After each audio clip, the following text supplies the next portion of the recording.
tignan mo itong damit ko, oh.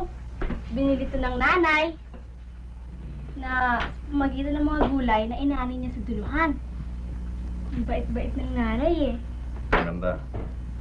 Eh, kayo po, itay. Ano pong bibili niyo sa akin? Ano ba ang gusto mo? Ang gusto ko, sapatos. Pero yung may medyas, itay, ah. At saka yung uso. Oo, sige. Pero, tsaka na. Ay! Socorro, anak. May problema natang tatay mo eh. Dinadagdagan mo pa. Mahal. Ano bang talagang problema mo? Si Governor ba?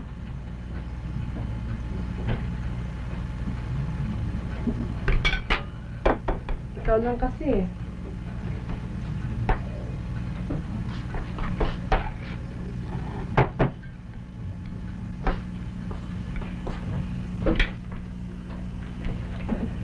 Kung ano man ang gusto ni Gobernador, pumayag ka na.